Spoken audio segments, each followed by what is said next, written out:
정태근 팀장과는 계속 이야기하겠습니다. 어떻게 준비를 해야 될까요? 이제 개장 20분 앞으로 다가왔는데 사실 여러 가지 과열 기미들이 등장을 한 건 사실인데 이 시점에서도 진입을 해야 되나 항상 매일같이 고민을 하실 수 있잖아요. 그렇죠?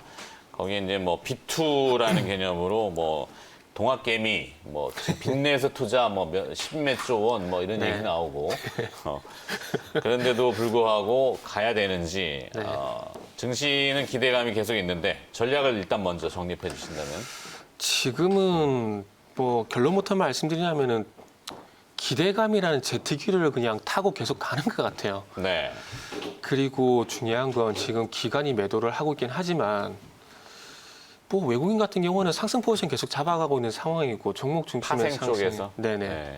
지금 뭐 선물 쪽도 그렇고요. 그리고 옵션 쪽도 그렇고 상승 포지션 계속 잡혀 있는 상황이거든요. 그리고 그렇죠. 파생 분석하는 분들 공통된 의견이 이 말씀하신 외국인 투자자들의 상승 포지션이라는 것이 풀리지 않고 있다. 현물 주식은 뭐 그렇게 사진 않지만 그죠? 그런데 아까 저는 개인들이 물론 뭐 사는 건 맞습니다. 그리고 표면적으로 봤을 때는 시장 전체 수급을 보면 외국인들이 매도가 잡히잖아요. 잡히는데 근데 우리가 조금 수급을 자세히 뜯어볼 필요가 있는 것들이 지금 제가 볼 때는 외국인들이 뒤에서 백그라운드 역할을 하고 있고 그 위에서 개인들이 저는 놀고 있다고 생각을 하고 있습니다. 이 부분은 개인들 비하려고 하는 것이 아니라 우리가 한번 잘 보자고요. 최근에 4일 동안 강세를 보였던 SK이노베이션 같은 경우에도 물론 개인들이 샀습니다. 그러나 외국인들과 기관의 매수가 먼저 들어왔고 그쪽에 매수가 잡히고 있는 상황이거든요. 그리고 최근에 초강세죠, 현대차.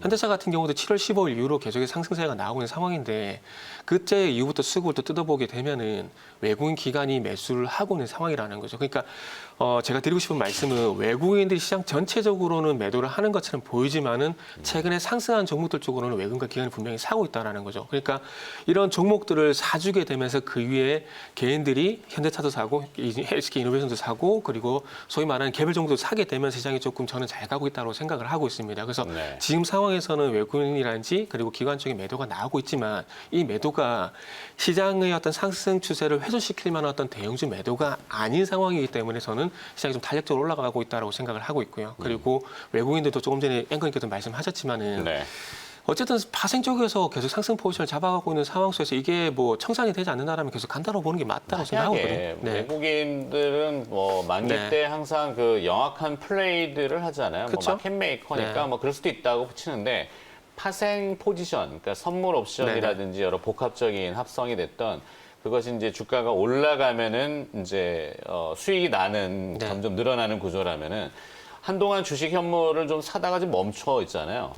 만약에 만기쯤에 현물을 왕창 사서 삼성전자 이런 거를 막 산단 말이에요. 그러면 인덱스가 올라갈 거 아니에요. 그러면 상승의 파생에서 수익을 또 극대화하는 뭐 그렇게도 할 수 있겠죠. 그렇죠. 그러니까 지금 말씀하셨듯이 외국인들은 현물도 그렇고 선물도 그렇고 양쪽에서 수익을 저는 다 내고 있다고 생각을 하고 있습니다.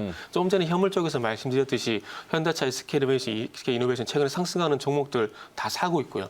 그리고 선물 쪽 같은 경우도 상승 포지션 다 잡아 있는 상황이고 그래서 저는 시장의 어떤 뭐 이게 상승 추세가 훼손된다라기보다는 어떤 분기점으로 봐야 될 부분이 첫 번째는 일단 옵션 만기에 그리고 길게 봐서는 지금 연장될 가능성이 저는 높다라고 생각이 드는데 9월 15일이 공매도 금지 기간 만료일인가요? 그렇죠. 1차적으로는 지금 만료일이잖아요. 공매도 금지 해제일이 현재까지는 근데 이제 이번 주 13일로 제가 알고 있는데 내일 모레네요. 공청회를 연다고 하잖아요.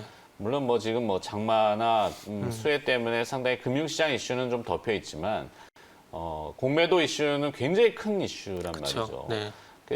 뭐 홍성국 의원 같은 경우 뭐 증권사 사장도 하셨고 지금 세종시에 저기지만 발의를 하셨어요. 공매도를 못하게 할 수는 없잖아요. 이게 이제 불법은 아니니까. 하지만 국내에서 그동안 했던 공매도의 행태는 아주 그냥 그들만의 판이란 말이죠. 무차익 공매도에 뭐 가지고 노는 거죠. 개인 투자자만 피해를 입는. 근데 이제 공매도를 불법적으로 하면은 아예 그냥 과격한 표현이지만 그렇게 해야 되지 않겠어요?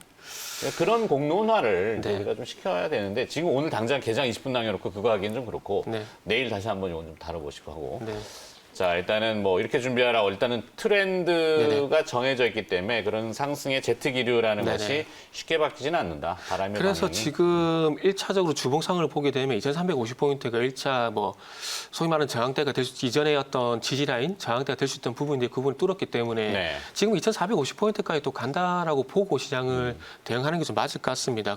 그래서 뭐 제가 공매도 말씀드린 이유는 일단은 시장에 이제 좀 많이 오르게 되면 어디가 고점일까지 얘기가 분명히 나올 거겠죠. 그렇기 때문에 한번 짚어봤던 부분들이고 그렇다 보니까 1차 분기점이 제가 봤을 때는 뭐 옵션 만기 그 두 번째 분기점이 15 내년입니다. 다음 달 15일이 일단 공매도 그 만료 기간이기 때문에 아마 그런 것들을 좀 체크하자는 차원에서 일단 말씀드렸다라고 생각하시면 될 것 같습니다. 알겠습니다. 네.